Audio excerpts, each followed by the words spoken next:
necessidade. Né? Aleluia, Jesus. Glórias a Deus. Então vamos ouvir uma palavra. Aleluia, Jesus. Glória a Deus. Aleluia, Jesus. Então, vamos ver, pastor Roseto. O pastor Roseto tem um bocado de coisa, é a biblioteca ambulante, como o nome de Deus cheio, né? Mas eu quero convidar o presbítero Rocha. Como é que é? Para fazer uma oração aqui. É aqui. Não. Deixa eu pregar. Não vai pregar, mas faz uma oração para ele aqui. Não é que ele precisa, não, né? Agradecer a Deus. Preciso. Estamos irmãos com a palavra do Senhor. Amém. Aleluia. Santo eterno Deus. Oh Deus, maravilhoso. Obrigado, Deus, que o Senhor fale conosco hoje, dentro da tua palavra. Que o Senhor venha nos dar sua graça, sabedoria. Em nome de Jesus, Pai. Precisamos aprender mais, Senhor, cada dia da tua palavra, Pai. Em nome de Jesus, quebra as barreiras, empecilhos, e levanta homens e mulheres capacitados para fazer o teu querer. Em nome de Jesus. Com tuas mãos, da vitória. Aleluia. Glória a Deus. Mais palma para Jesus, igreja.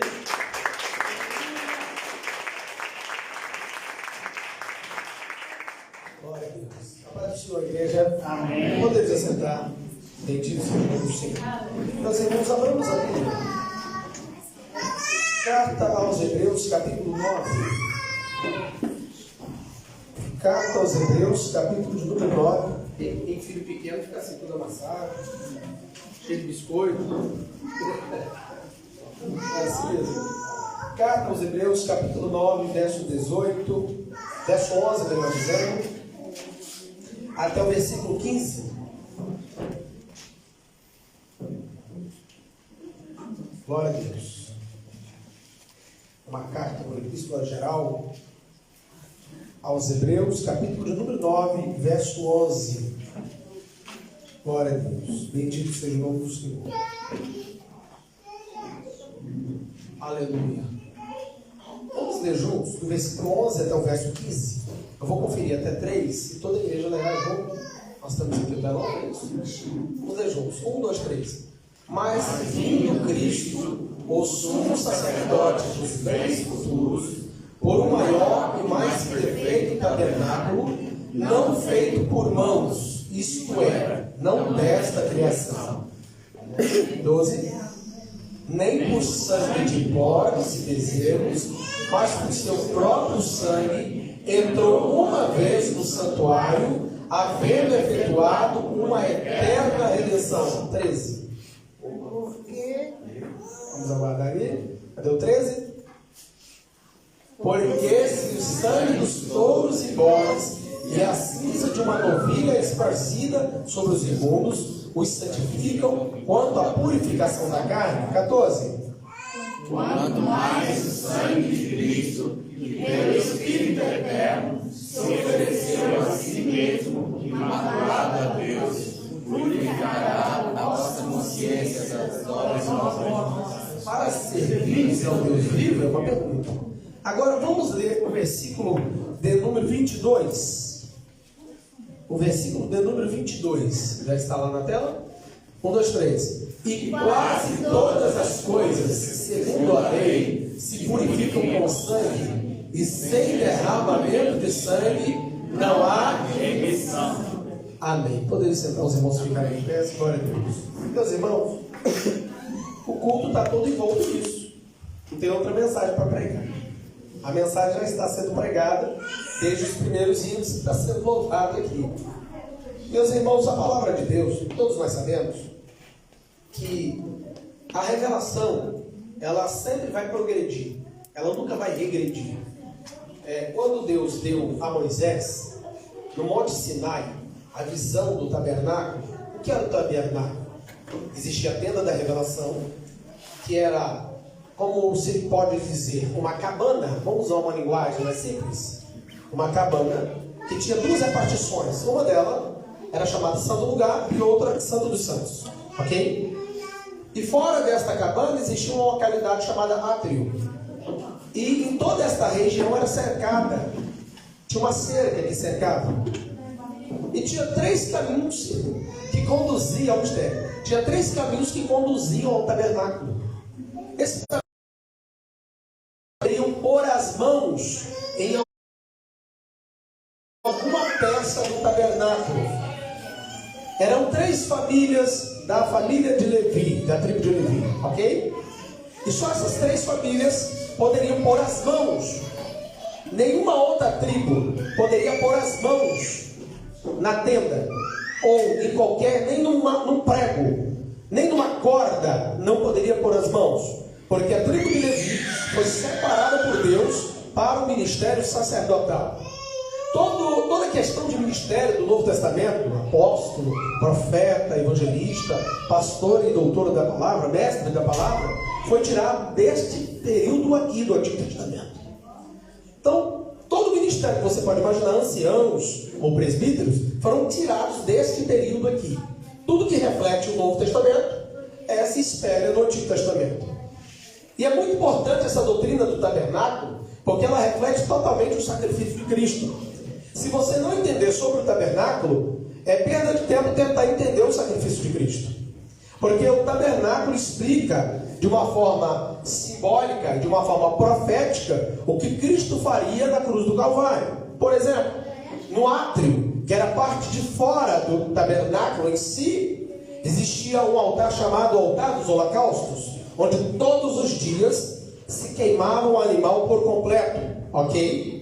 E logo na entrada daquela tenda ou daquela cabana chamada Tenda da Revelação, que era fechada, aonde só os sacerdotes poderiam entrar, seja no primeiro lugar chamado Santo Lugar, ou seja no segundo lugar dessa tenda chamado Santo dos Santos, era o sumo sacerdote. Antes da entrada tinha uma pia, ou por que não dizer, uma bacia para lavar as mãos, que os sacerdotes, depois do sacrifício que fazia sobre o altar dos holocaustos, que simboliza a cruz, porque a pia com a água simboliza o batismo em águas. Mas existia 3 lugares que conduziam ao tabernáculo. Um desses lugares era chamado o caminho do tabernáculo. Por isso Jesus disse: eu sou o caminho, a verdade e a vida. Em hebraico, os 3 caminhos, o significado das 3 palavras, não vamos falar de hebraico aqui, mas o significado das 3 palavras do hebraico, para esses 3 lugares que as 12 tribos de Israel poderiam ter acesso ao tabernáculo, exatamente simbolizava em hebraico caminho, verdade e vida. Todo o mistério estava ali. Só que até então, muita gente não tinha esse conhecimento. Então Moisés recebeu de Deus uma revelação. E durante 40 dias e 40 noites, nós sabemos que Moisés esteve no Monte Sinai. E tem gente que pensa que o Monte Sinai é no Egito, e faz viagem para lá, na península do Sinai. Tem gente que chora, fala em língua, profetiza, pula. Tá bom, glória a Deus, mas é o monte errado. Porque o Monte certo está na Arábia. Paulo esteve lá na Arábia. O Monte Sinai verdadeiro, onde subiu Moisés, porque para a passagem do povo saindo do Egito para atravessar o rio, o Mar Vermelho, tem 2 entradas, ok? E a entrada que eles foram foi pela Arábia. Então não tem nada a ver com a península do Sinai. Eles sobem no monte errado. Deus entende isso, glória a Deus. Mas o monte certo está na Arábia, o Monte Sinai. Mas deixa isso que é para outro dia. Tá? Isso é geografia bíblica. Mas então, o próprio monte em si já era o símbolo também do tabernáculo. Porque no topo do monte só podia o sumo sacerdote Moisés. Na metade da montanha só poderia Arão, que era o irmão de Moisés, que tinha sido também preparado para o sumo sacerdócio, e os seus filhos e os anciãos. E no pé do monte o povo ficava. Então lá estava a simbologia do tabernáculo já ali. Ok? Átrio, Santo Lugar e Santo dos Santos. Já estava o significado ali. Mas Deus mostrou para ele como que era a semelhança do tabernáculo celeste. Por isso que o texto diz que o tabernáculo que Jesus entrou não foi um tabernáculo feito por mãos humanas, que foi dado a Moisés no Monte Sinai. E olha que Deus ainda disse para ele: veja que tudo seja feito conforme te foi mostrado o modelo no monte. Então, ele precisava agora de arquitetos de sábios que pudesse copiar e fazer tudo aquilo que ele teve a visão durante 40 dias e 40 noites. Ele não apenas deixou de comer, beber, ele não dormia, ele não foi na casa de banho, ele não fez nada. Durante 40 dias e 40 noites, passaram-se, ele esteve no nível dos anjos. Então, por ele estar nesse nível muito alto, o tempo passou e ele não viu. Então, não dormiu, não comeu, não bebeu, não foi à casa de banho, não fez nada. Então, ele chegou no nível, desse nível, para que ele pudesse, quando os sons da trombeta, que para o povo lá embaixo da montanha, o povo de Israel que cercava a montanha, ouvia sons de trombetas, relâmpagos e trovões. Mas Moisés entendia tudo. Era Deus falando. Ok? Tem os trovões que nós ouvimos? A Bíblia diz que os trovões é a voz de Deus. Você não sabia disso? Ah, mas a ciência, pastor, deixa os cientistas. Até os cientistas estão ficando crentes agora. Porque até o ateu tem que ser crente para não crer. Porque até para não crer tem que ter fé. Então, são as nuvens que se batem. Conversa, é a voz de Deus falando. É que nós não chegamos ao nível dos anjos para conseguir entender o que está sendo falado. Lá no Apocalipse, quando João, o evangelista, o velho, o ancião, ele chegou nesse nível, ele também ouviu trovões, e quando ele foi escrever o que os trovões falaram, o Senhor falou, não segue as palavras, não escrevam, porque isso está selado para o tempo do fim. Então Moisés entendia tudo, só que ele precisava passar isso, essa interpretação para alguém. Então Bezaleel e Aholiabe foram ungidos, impostos as mãos sobre esses dois homens. Eles receberam 100% de capacidade mental. O que nós, olha, eu vou dar um exemplo. O judeu Askenazi, chamado Albert Einstein, que era um judeu Askenazi, alemão, nasceu na Alemanha, ele tinha 6% de capacidade mental. E ele era um gênio. 6%. Aí você está pensando, pastor, então não tem nenhum. Se ele tinha 6%, era um gênio. Esses homens receberam 100% de capacidade. Por causa da unção de Deus. Quem pode dar glória a Deus? Glória a Deus. Você tem que dar glória a Deus. Pelo amor de Deus, glória a Deus. Senão a revelação para. É assim que funciona. Sempre será desse jeito. Então, quando ele pôs as mãos, eles receberam a capacidade. Que é uma unção, isso que é a unção, capacidade dada por Deus. E tudo que ele falava, eles faziam. Eles não tinham visto, mas da forma que ele tinha visto, ele falava e eles faziam. E assim se montou o tabernáculo móvel no deserto.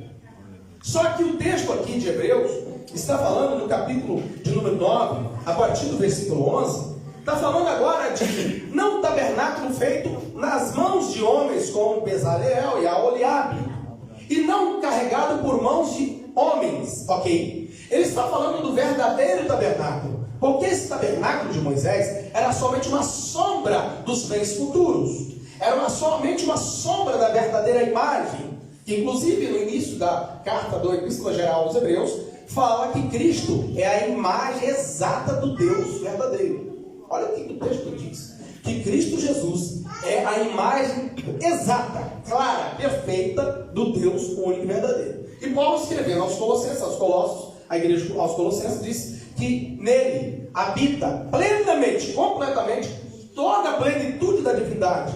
Toda a plenitude da divindade em Cristo. Então tudo converge em Cristo. Mas para que ele pudesse resolver o problema do pecado humano, porque a antiga serpente chamada Satanás aplicou um veneno na humanidade.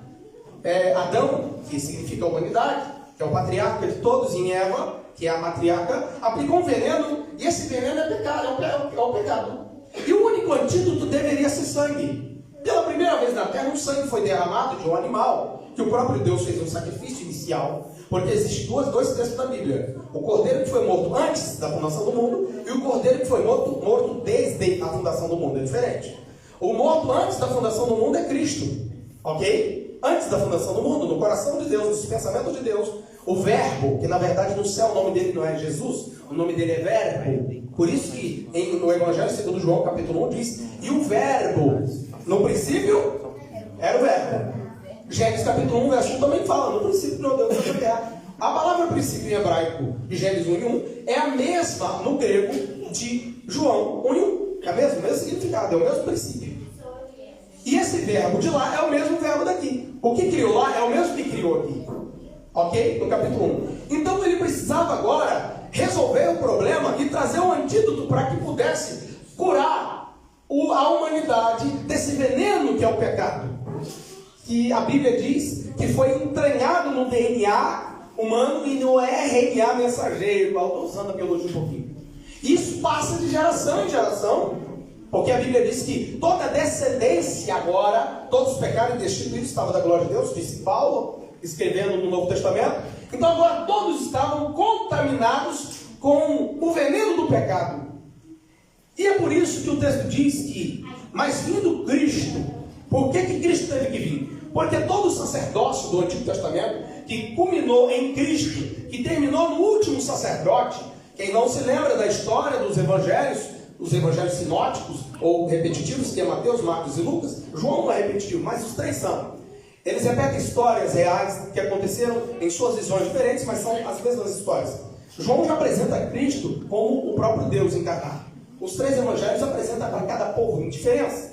Mas os quatro evangelhos apresentam claramente que quando Jesus chegou diante do sumo sacerdote da sua época, o bordão de Arão estava na mão dele, que era o sacerdócio araônico, vindo desde Arão, o irmão de Moisés, que foi o primeiro sumo sacerdote. E segundo a lei dos judeus, era entalhado o nome do primeiro sumo sacerdote nesse bordão. E por incrível que pareça, nesse período, esse mesmo bordão que passou de geração em geração das famílias araônicas, porque de todas as tribos de Israel, a tribo de Levi foi separada para o ministério sacerdotal. E nas famílias da tribo de Levi, apenas a descendência de Arão foi separada para o sacerdócio e para o ministério para sacrificar animais. Porque milhões de animais foram sacrificados ao longo dos séculos até Cristo, para que o sangue dos animais cobrisse o pecado dos homens. Por quê? Para que pudesse ser perdoado o antídoto, o único antídoto, a única moeda de troca, para que pudesse trazer o perdão dos pecados, deveria ser sangue. Sangue só se paga com sangue. A moeda de troca somente seria assim. Mas como que Deus agora poderia pagar a si mesmo? Porque um anjo não poderia encarnar e morrer no lugar da humanidade. Porque o anjo, ele é espírito. O homem já é alma, é diferente. O homem é uma alma que tem um espírito, que tem um corpo. O anjo é um espírito que tem uma alma e não tem corpo, é diferente. O anjo não pode encarnar, ok? Ele pode se teofanizar. O anjo pode se materializar por um tempo e depois ele não pode mais. Porque este planeta não é um habitat nem de anjo mau nem de anjo bom. Os anjos bons só estão aqui porque tem servo de Deus que teme e obedece a palavra. O dia que você parar de temer e obedecer a palavra, levanta acampamento. Porque a Bíblia diz que os anjos do Senhor acampam-se o quê? Ao redor? É acampamento. É acampamento. Para de temer para você ver. Ah, pastor, mas o Deus, aquela pessoa que não serve a Deus, Deus é misericórdia, não é anjo não, ok? Deus pode até de vez em quando mandar um anjo para livrar, porque você ora. Você ora para que você ora? Você ora. Aí Deus faz misericórdia, guarda, aquela coisa toda. Mas isso não vai durar muito tempo não, ok? Fique esperto com isso. Mas o que vai ser perdurado para sempre é a salvação em Cristo. Então precisava, nenhum desses seres angelicais poderiam substituir o homem. E na terra não existia nenhum ser humano que conseguiu obedecer os 613 mandamentos. Porque não é os 10 da tábua, é 613. Existem 613 pecados da Bíblia. Você não sabe nem o pecado que você cometeu hoje. Nem o que você está pensando agora. Já está em pecado. Se fosse assim, todos estavam exterminados e lançados de uma vez, logo, sem precisar de muita coisa, lá no lago de fogo para sempre. Então, a misericórdia de Deus, o favor imerecido, a graça é tão grande, que ele teve então que resumir tudo isso. Ele teve que se expandir os céus, ele teve que se ir para a parte norte do universo, e ele expandiu o espaço sideral. A Bíblia diz que ele estendeu os céus, os 3 céus e as 10 dimensões, para que ele pudesse ter como uma tenda para neles habitar. É assim que Deus faz. Então na terra não tinha nenhum sacerdote humano, nem da família de Arão, até o período de Cristo, que pudesse fazer um sacrifício fixo e eterno, para ter uma eterna redenção e pagar o preço do pecado da humanidade. Quem está entendendo, dê glória a Deus. Glória a Deus. Não tinha, nenhum de nós. Se fosse assim, a minha esposa me sacrificaria. Pronto, ela me mataria na cruz. Ok. Alguém tem que matar ela. Porque ela também é pecadora. Então não é sobrar a humanidade aqui, meu irmão. Não é sobrar ninguém. Porque ninguém aqui tem capacidade de dignidade alguma. Ok? Nós não somos dignos de nada. O único que é digno, foi cantado aqui, de abrir o livro, desatar os seus, é ele. Mas Deus. Só ele, o verbo. Então ele precisava agora resolver esse problema muito sério, que que o sangue dos touros e bodes apenas cobriu o pecado, não tinha mais como apagar o pecado. E a Bíblia diz que a taça da ira de Deus, ela transbordou, a ponto de que Deus falou: olha, sangue de touro, bodes e carneiros não serve mais. Tem que haver um sangue eterno. Mas tudo já estava projetado e planejado desde a eternidade passada. Então, aqui está o texto dizendo que, vindo Cristo, o sumo sacerdote dos bens, plural, futuros, por um maior e mais perfeito tabernáculo, não feito por mãos, isto é, não desta criação.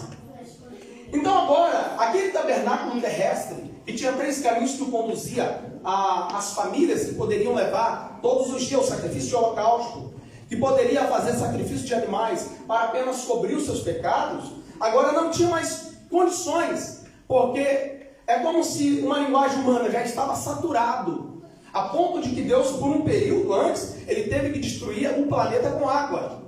E foi tão terrível, Deus ouviu os gritos da humanidade, porque ele não tem amor, ele é amor. Ele disse: olha, eu não vou mais destruir o homem com água, não vou mais.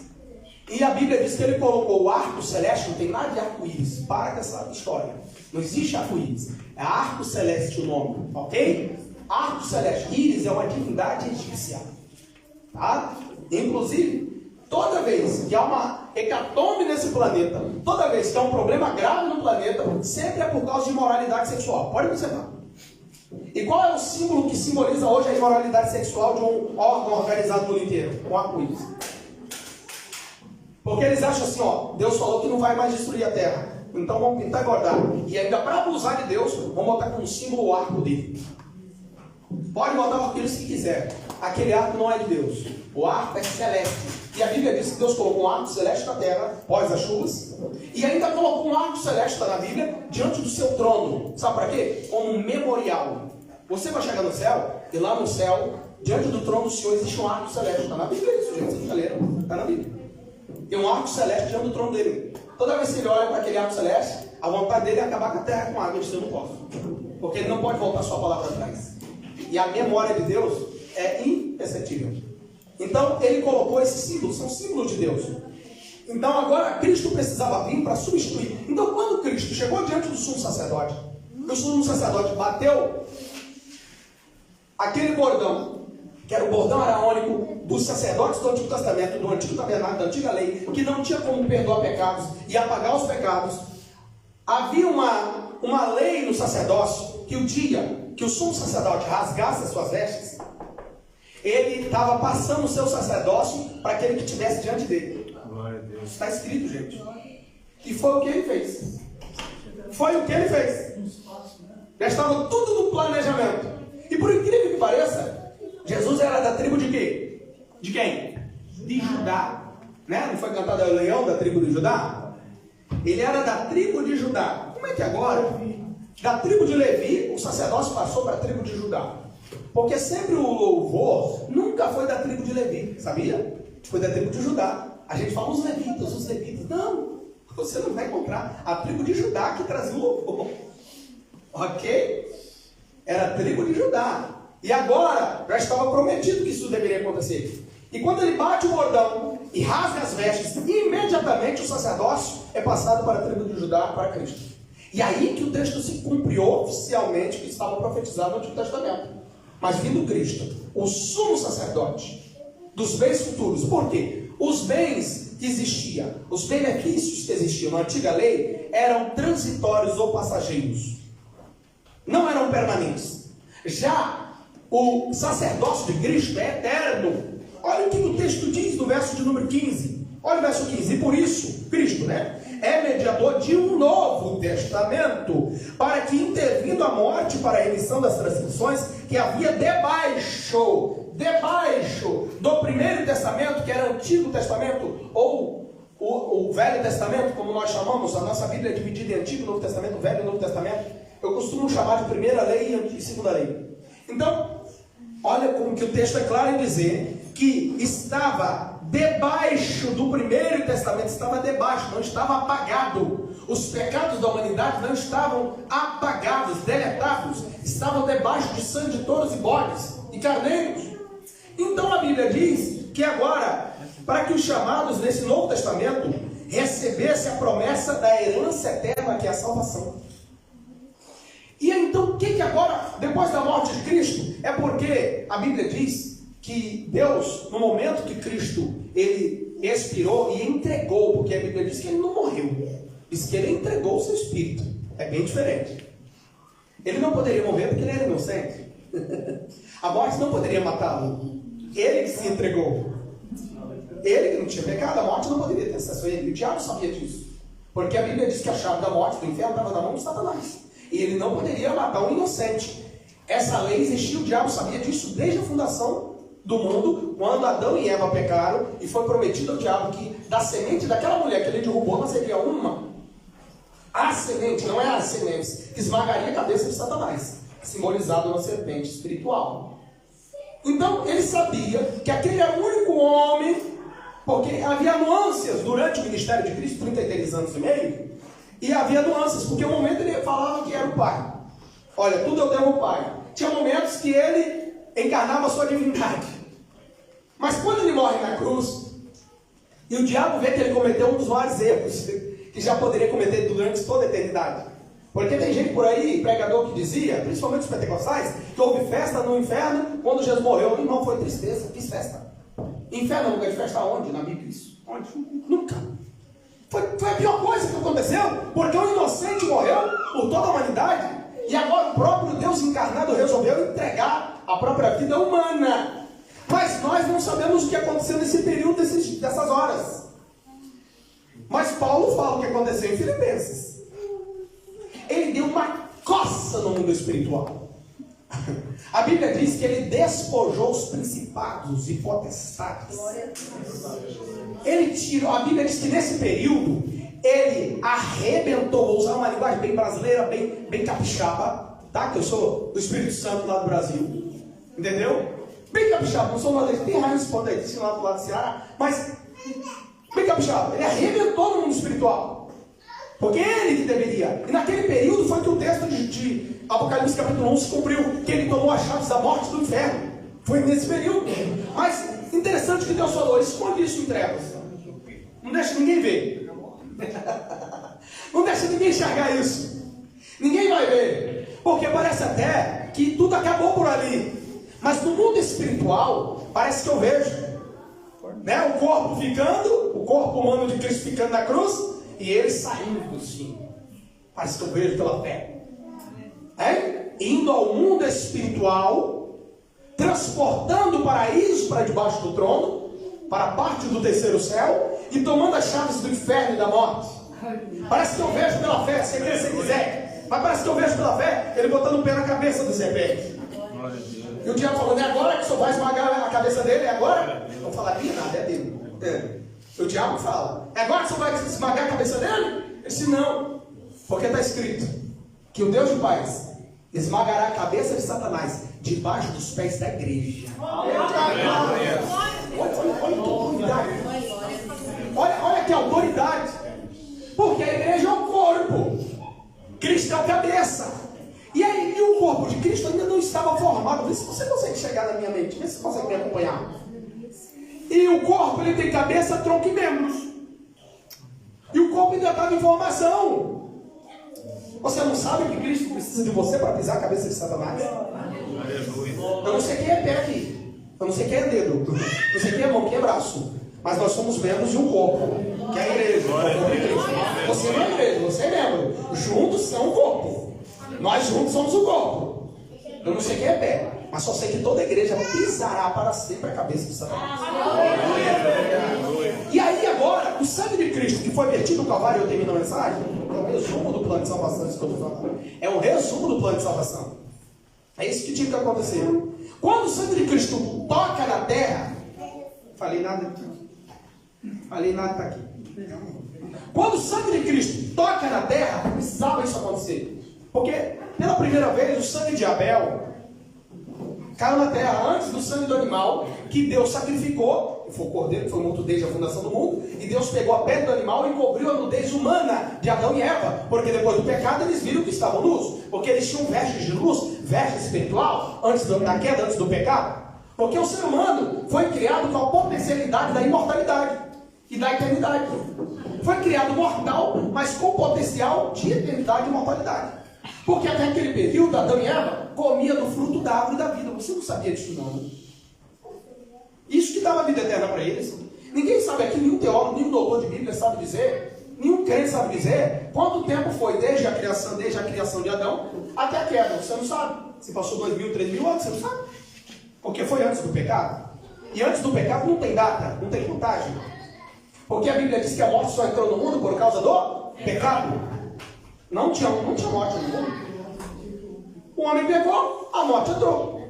Foi nesse período, e o homem morreu naquele dia. O seu espírito morreu naquele dia. Porque o homem morre do jeito que ele foi gerado. Eu vou repetir. O ser humano morre espiritualmente, perde a salvação do mesmo jeito que ele foi gerado. Porque Deus não cria espíritos, ele gera. Ele é pai. Pai gera. Hebreus diz que ele é pai dos espíritos. Você sabia disso? Existe uma tradição, é bom você saber, não está na Bíblia, mas existe uma tradição dos judeus que diz que Deus soprou na terra assim, ó. Em vez da poeira se espalhar, ela se juntou e formou o corpo humano. Existe uma tradição judaica. E olha que eles têm mais razão do que você. Mas não importa, Deus formou do pó da terra, não foi assim? Foi assim. Então Deus agora ele precisava resolver esse problema. Então da primeira vez o sangue de um animal bate na terra para cobrir a nudez humana. Já estava ali o prenúncio de Cristo. Era um tipo de Cristo aquele animal que o próprio Deus foi o sumo sacerdote e sacrificou. Durante milênios, o sumo sacerdócio levítico, araônico, teve que sacrificar também animais para cobrir o pecado humano. Ok, mas agora vem Cristo, que é o Cordeiro de Deus que tira o pecado humano. E todo animal, quando ele era sacrificado, existia uma faca, tipo uma espada de ouro, e ela tinha 2 gumes. Por que 2 gumes? Por que 2 fios? É simbolizando a palavra de Deus. E o sacerdote tinha que tomar cuidado, porque ele não poderia usar algum tipo de roupa, tinha que ser linho. E o linho significa as obras dos santos. Está na Bíblia isso, no Apocalipse. O linho branco, puro e fino, simboliza as obras e a santificação dos santos. E ele não poderia usar outro tipo de roupa, e nem poderia suar. Se o sumo sacerdote, os sacerdotes auxiliares, suasse no momento do trabalho sacerdotal, ele tinha que voltar para o ministério, voltar a mudar de roupa e continuar. Não poderia suar. É sério.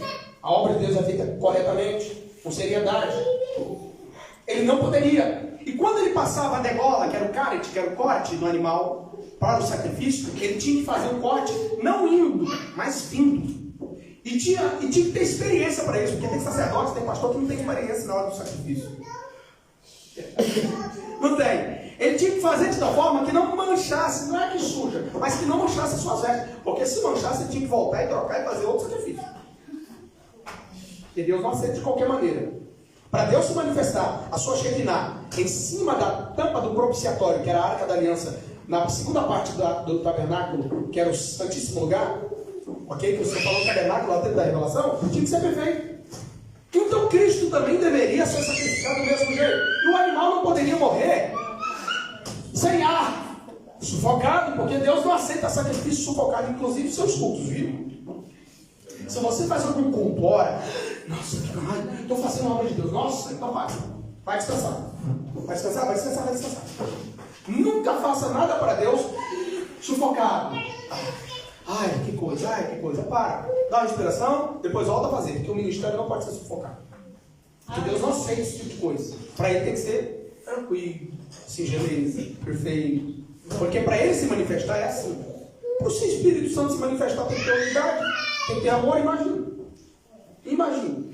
Então, já que o sangue daquele animal não deu para perdoar o pecado humano, só cobriu a nudez do homem, e o sangue dos animais, dos touros e bodes não deu, então Cristo teve que vir encarnar em forma humana, se transformar num gameta ovular em uma Maria, e com o sangue de uma mulher humana, ter um corpo físico que já estava planejado, segundo Provérbios. Está escrito em Provérbios essa profecia. E está em Provérbios. Lá em Provérbios, Salomão escreveu coisas que ele nem sabia. Revelação. Ele escreveu que Deus tem um laboratório espiritual e que lá ele estava projetando um corpo do filho. Lê Provérbios para você entender e vai orar. Por isso que o texto diz, quem lê entenda, está lá em Provérbios. Aí a gente pensa que essas revelações estão em Apocalipse, está nos Evangelhos. Não, está em Provérbios. E a gente pula Provérbios, né? E a revelação da formação da imagem do Filho de Deus está dentro de Provérbios. Então tinha que ser perfeito. E o próprio texto aos Hebreus diz que o sangue de Abel era para um Caim. Porque a Bíblia diz que o sangue, quando Caim matou Abel, o que aconteceu? O próprio Deus se manifestou a Caim e disse assim: o sangue do seu irmão clama. Ué, o sangue clama, o sangue clama. O sangue clama, o sangue fala, o sangue prega. Você não prega, né? Você não clama, você não ora, mas o sangue faz. O sangue faz. Então, pela primeira vez, a terra abriu a boca para abrir o sangue de um ser humano. Foi através de um assassinato. Você vê, o pecado da humanidade começou com uma comida. Por causa de uma comida, por causa de uma fruta. Por causa de uma fruta. Olha como que nós somos complicados. Olha como que nós somos complicados. Por causa de uma comida. E você vai ver lá no Apocalipse, tudo vai culminar também no fruto. Na árvore da vida, que é a verdadeira árvore da vida. Porque a árvore da vida que tinha na terra era só uma raminha que tem no céu. E lá tem muita. Lá tem. O carro de fogo que tinha aqui, que alguns viram, como Eliseu viu, Elias viu. Aquilo ali é só um pó. E no céu tem milhões. Lá é muito mais. Então veja como eles tinham acesso à eternidade comendo a árvore da vida. Deus falou: só não quero que coma do fruto do conhecimento do bem e do mal. O restante você pode comer. O que tinha de restante? Todas as árvores é a árvore da vida. É só colocar a cabeça para funcionar. Sem nenhuma explicação. Eles preferiram comer daquilo que não poderiam. Então o sangue de Abel, que caiu pela primeira vez, Deus cobrou isso. E a gente, durante muitos séculos, nós pregamos que o sangue de Abel clamava por vingança. Os teólogos escreveram um livro sobre isso. Vai ter que reescrever tudo de novo. Porque em Hebreus não diz isso. Em Hebreus diz ao contrário. Você já achou em Hebreus? Está escrito que o sangue de Abel falava do Caim e clamava pela redenção do seu irmão. E a gente falava que ele queria vingança. Onde? Onde está isso na Bíblia? É porque a gente ouve as pessoas pregar e não lê. Tem que ler a Bíblia. Tem que ler a Escritura.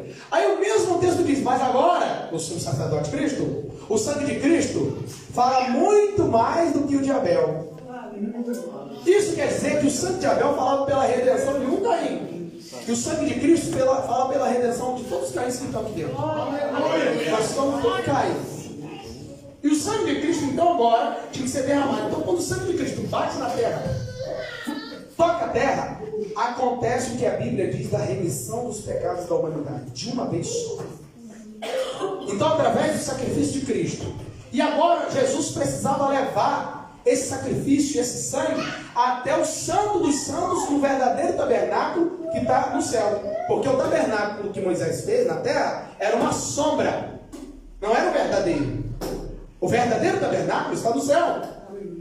E nesse período em que Jesus, oh glória a Deus, esteve aparentemente, humanamente morto fisicamente, foi um período que ele culminou a sua obra da salvação. Não foi um período de derrota. A cruz não é derrota, a cruz é vitória. A morte de Cristo foi a nossa vitória. A ressurreição de Cristo é a nossa vitória. O sangue de Cristo é o antídoto que precisávamos para tirar o veneno do pecado que foi aplicado pela antiga serpente Satanás na humanidade. Quem crê, levante a mão e glória a Deus. Veja que tudo começou com a mulher. E quando Jesus se apresenta no jardim, uma mulher se apresenta pela primeira vez depois de ressurreto, e uma mulher ouviu. Por que tinha que ser mulher? O cenário é reconstituído tudo de novo. Deus reconstituiu o cenário, tudo de novo, num jardim. E quem viu ele primeiro? Uma mulher. Quando a mulher foi tocá-lo, ele disse: não me toque, porque eu não fui ainda até o Pai. Por que depois ele deixou Tomé tocar nele? Ele estava agora num corpo glorioso, um processo de glorificação, já estava imortal em glorificação, mas ele já tinha que levar o sacrifício ao Pai. Ele tinha que levar. Foi um período que aconteceu muito rápido, porque o corpo que Cristo ressurgiu de entre os mortos é o mesmo corpo que nós teremos na eternidade. É um corpo ressurreto, imortal, incorruptível e glorificado. É o mesmo. Então agora ele precisava levar o sacrifício. E o mais incrível que pareça, que aqui na terra, o sacerdócio levítico, lá dentro do santo lugar, não estou falando do santo dos santos, onde tinha Arana Koder, que é a Arca da Aliança, mas no santo lugar onde tinha um candelabro de ouro, símbolo do Espírito Santo, tinha a mesa da preposição, que é a ceia do Senhor, tinha os pães ázimos, né? Que tinha a mesa da preposição simbolizando a ceia do Senhor, e tinha um altar de incenso, que é o louvor, a adoração e a oração dos santos. Ele tinha, e a Bíblia diz que no céu tem um altar de ouro de incenso. Por que tudo isso? Porque aqui embaixo foi a cópia. A Bíblia diz que tem um anjo sacerdote, daí Apocalipse, que é isso, gente, que eu estou falando? Que ele colhe as orações dos santos numa taça espiritual. Olha que coisa séria. E lança diante da majestade eterna. Ele pega as nossas orações, a nossa adoração, e leva diante do trono. Tudo é feito organizado. E Deus faz assim. Deus sente cheiro. É aroma. Ok? Incenso é aromático. É aroma, é cheiro. E ele sente o cheiro da sua adoração e da sua santificação. Tá bom? Ele sente o cheiro da sua adoração, é perfeito. Se for perfeito, o seu livro de propósito continua aqui. O seu nome está no livro dele. E se você aceitou o sacrifício de Cristo, o sangue de Cristo foi aspergido lá no santo dos santos do céu. É muito profundo isso que eu estou falando. Então precisava que todas essas sombras acontecessem aqui na terra, para que a gente pudesse entender em parte. Conhecemos em parte, profetizamos, segundo Paulo, para que nós pudéssemos entender o que acontece no céu. Por quê? Por favor, se coloque de pé, senão a mensagem não vai ter. E ela já tem. Mas é porque quando nós falamos assim, olha, Pai, seja feita a tua vontade, assim na terra como no céu. O texto original diz, assim como ela é no céu. Não é a terra que governa o céu, queridos. É o céu que governa a terra. Antes de acontecer aqui, acontece lá primeiro. Nós não falamos, vem o teu reino. Não é venha, vá o nosso reino. Então, pastor, mas está escrito que tudo que foi ligado aqui na terra será ligado no céu. Mas você tem que entender o contexto disso. Onde tiver 2 ou 3 reunidos, no nome de quem? Cristo. Existe uma lei no trono. Que onde tiver 2 ou 3 reunidos, o trono vem até onde a pessoa está. Aleluia. Porque ele está sentado no trono. Ele está no trono. E o trono é móvel. E durante o período o Espírito Santo ficou nas rodas. Isso é para outro dia. Até que Jesus disse, eu preciso ir, subir até o Pai, para que o Consolador venha. Porque se não for, ele não vem. O Espírito Santo estava querendo vir de todo jeito, porque ele sempre quis ficar aqui na terra. Desde o início, ele parava sobre a face das árvores. Ele já estava aqui.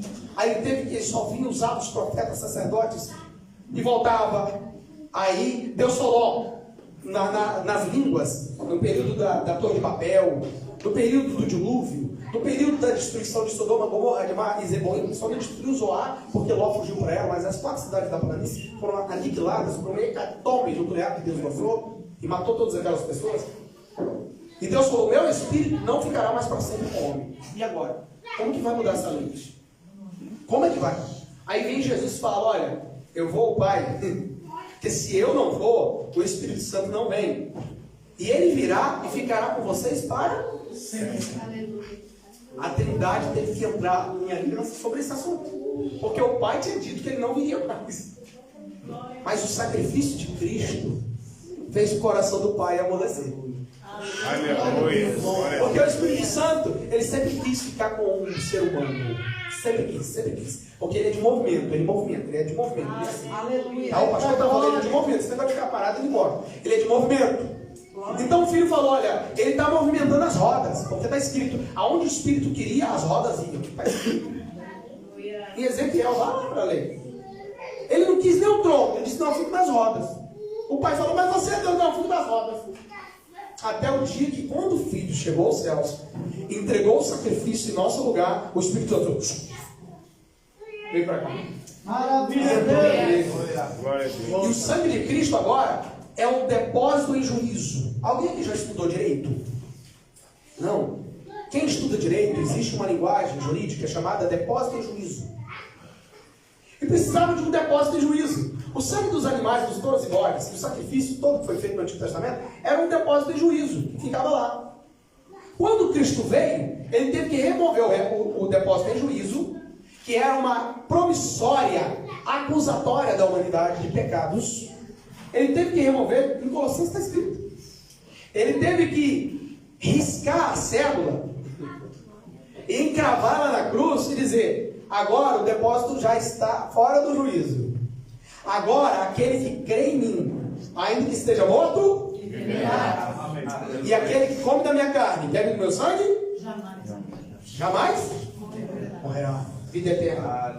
Quem pode dar glória a Deus?